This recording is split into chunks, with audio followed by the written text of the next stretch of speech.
శిరీషాదేవి రంపచోడవరం నియోజకవర్గ ఉమ్మడి ఎమ్మెల్యేనండి. నేను తెలుగుదేశం పార్టీ నుంచి గెలుపొందడం జరిగింది. మన చంద్రబాబు నాయుడు గారు ఒక సామాన్య మధ్యతరగతి కుటుంబానికి చెందినటువంటి ఒక సామాన్య అంగన్వాడీ కార్యకర్తకు ఇంత పెద్ద అవకాశం నాకు ఇవ్వడం జరిగిందండి. దానికి అనుగుణంగానే నా నియోజకవర్గ ప్రజలందరూ కూడా ఆయన మాటకు విలువిచ్చి గౌరవించి నాకు ఒక అవకాశం ఇవ్వడం జరిగింది. మొన్న జరిగినటువంటి ఎలక్షన్ లో ప్రజలందరూ కూడా నియోజకవర్గ ప్రజలందరూ కూడా మంచి మెజారిటీతో నన్ను గెలిపించడం జరిగిందని నిజంగా ఈ అవకాశం ఇచ్చినటువంటి చంద్రబాబు నాయుడు గారికి ఆయన యొక్క పాదాభివందనాలు తెలియజేస్తా ఉన్నాను. అదేవిధంగా నన్ను గెలిపించినటువంటి నా రంపచోడవరం నియోజకవర్గ ప్రజలందరూ కూడా పేరు పేరున హృదయపూర్వక నమస్కారాలు తెలియజేస్తా ఉన్నానండి. ప్రస్తుతం రాష్ట్రంలో ఉన్నటువంటి పరిస్థితులు అంటే జగన్మోహన్ రెడ్డి రాష్ట్రాన్ని ఏ విధంగా నాశనం చేశాడు అన్న విషయాలని ప్రజలందరూ కూడా చాలా క్లియర్ గా ఉన్నారు. ఎందుకంటే ఓటు రూపంలోనే బుద్ధి చెప్పాలి. ఎందుకంటే రాష్ట్రం అంతా నాశనం అయిపోయింది, ప్రజలు చాలా ఇబ్బందులు కష్టాలు పడతా ఉన్నారని అనేసి ప్రజలందరూ కూడా దృష్టిలో ఉంది. అదేవిధంగా రంపచోడవరం నియోజకవర్గంలో కూడా ఎమ్మెల్సీ అనంతబాబు అనే వ్యక్తి 10 సంవత్సరాల నుంచి మా ప్రాంతాన్ని దోచుకుంటా ఉన్నాడు. ప్రజలను నానా రకాలుగా ఇబ్బందులు గురి చేస్తా ఉన్నాడు. కాబట్టి ప్రజలందరూ కూడా స్వేచ్ఛా స్వాతంత్రాలు కోరుకుంటూ ఉన్నారు, మార్పు కోసం కోరుకుంటా ఉన్నారు. అదేవిధంగా నియోజకవర్గాన్ని అభివృద్ధి చేసుకోవాలనే ఒక మంచి ఆశయాలతో అయితే ప్రజలందరూ కూడా ఉన్నారు. దానికి అనుగుణంగా మొన్న ఓటు రూపంలో ప్రజలందరూ కూడా ఈ యొక్క వైసీపీ ప్రభుత్వానికి, ఇక్కడ జగన్మోహన్ రెడ్డికి, అదేవిధంగా మా నియోజకవర్గంలో ఎమ్మెల్సీ అనంతబాబు అనే వ్యక్తికి ఓటు రూపంలో ప్రజలందరూ కూడా బుద్ధి చెప్పడం జరిగింది. నిజంగా ఇది చాలా మంచి సందర్భం అని నేను తెలియజేస్తా ఉన్నాను. ఎందుకంటే మనకు మంచి రోజులు రాబోతా వచ్చినాయి కూడా.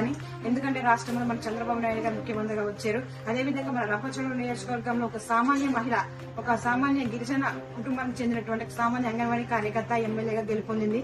ఇది కూడా ఉమ్మడి 3 పార్టీల పొత్తు మీద ప్రజలు అంటే తెలుగుదేశం, జనసేన, బీజేపీ పొత్తు మీద 3 పార్టీ నాయకులు, కార్యకర్తలు అందరూ కూడా ఫుల్ సపోర్ట్ చేయడం జరిగిందండి.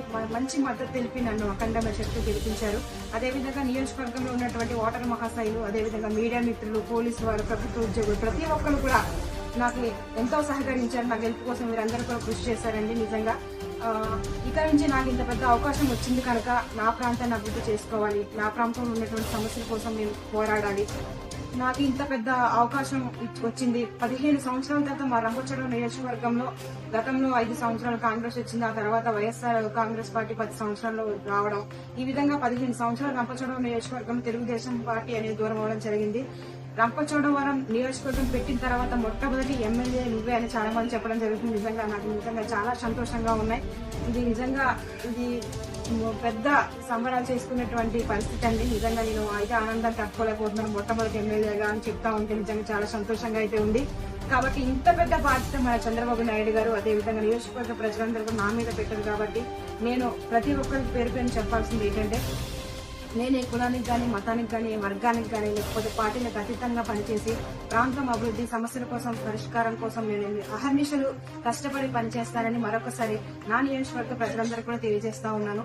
ఈ గెలుపు కోసం కృషి చేసినటువంటి నాకు ఈ అవకాశం ఎలా వచ్చిందంటే, చాలా మంది దగ్గర నేను ఈ వైసీపీ ప్రభుత్వంలో నేను కూడా సామాన్య ప్రజలు పడుతున్నట్టుగానే నేను కూడా అనేక రకాల బాధలు అనేది పడడం జరిగింది. మా అత్తమామలు సర్పంచ్ గారు చేశారండి, మా అమ్మమ్మ, తాతయ్య, మా మేనమామలు ఎంపీపీగా చేశారు. నా భర్త రంపచోడవరం నియోజకవర్గ తెలుగు అధ్యక్షుడిగా పనిచేస్తా ఉన్నారండి. అంతేకాదు మన పార్టీ ఓడిపోయిన తర్వాత ఎక్స్ఎమ్మెల్యేలతో పాటు నా భర్త పార్టీకి అండగా ఉండడం, ప్రతి కార్యక్రమంలో పాల్గొనడం, తెలుగుదేశం పార్టీ కార్యక్రమాలు ప్రతి దాంట్లో పాల్గొన్న నా భర్త ఎప్పుడు ముందుగానే ఉండడం ప్రతి కార్యక్రమంలో. ఆ విధంగా మాకు ఒక అవకాశం రావడం జరిగింది.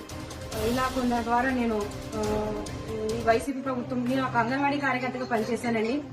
8 సంవత్సరాలు పనిచేసిన నాకు ఎటువంటి రిమార్క్స్ లేకుండా పనిచేశాను. కానీ మా ఆయన గారు ఎక్కువ తెలుగుదేశం పార్టీ యాక్టివిటీస్ లో స్పీడ్ గా ఉంటున్నారు. అతను ఏమీ చేయలేక నా ఉద్యోగం మీద పడి అంగన్వాడీ కార్యకర్తను తెలుసుకుని ఈమెకి ఏదో రకం ఇబ్బంది పెట్టాలి, ఉన్న ఉద్యోగాన్ని కూడా తీయించాలనే ఉద్దేశంతో ఎమ్మెల్సీ అనంతబాబు అనే వ్యక్తి ఏం చేశాడంటే, నేను పార్టీలో తిరుగుతున్నాను, తన భర్తతో పాటు కండు వేసుకుని తిరుగుతా ఉంది, ఒక ప్రభుత్వ ఉద్యోగం చేస్తూ ఉన్నటువంటి మహిళ రాజకీయాల్లో తిరగకూడదు కదా అని మా పైన అధికారులు ఉన్నటువంటి సిడిపిఓ గారికి కంప్లైంట్ చేయడం జరిగింది. ఆ అమ్మాయి మీద యాక్షన్ తీసుకోకపోతే నిన్ను సస్పెండ్ చేస్తానని ప్రత్యక్షంగానే ఆమెను బెదిరించాడని కూడా ఆమె నాకు చెప్పడం జరిగింది. ఈ 11,500 జీతం కోసం ఒక సామాన్య అంగన్వాడీ కార్యకర్త ఇంత టార్చర్ అవసరమా? నేను బీఈడీ చదువుకున్నాను, ప్రభుత్వం మారుతుంది, మా చంద్రబాబు నాయుడు గారు అధికారంలోకి వస్తారు, అప్పుడు ఖచ్చితంగా డిఎస్సీ తీస్తారు, అప్పుడు ఏదో ఒక ఉద్యోగంలో జాయిన్ అయిపోవచ్చు అనే ఉద్దేశంతో నా వల్ల నా పై అధికారులు కానీ, నా తోటి ఉద్యోగులు కానీ ఎవరు ఇబ్బంది పడకూడదని నేను రాజీనామా చేసి నేను కూడా తెలుగుదేశం పార్టీలో నా భర్తతో పాటు తిరగడం జరిగింది. పార్టీ కార్యక్రమాల్లో ప్రతి యాక్టివిటీస్ లో మంచిగా పార్టిసిపేట్ చేయడం జరిగిందండి.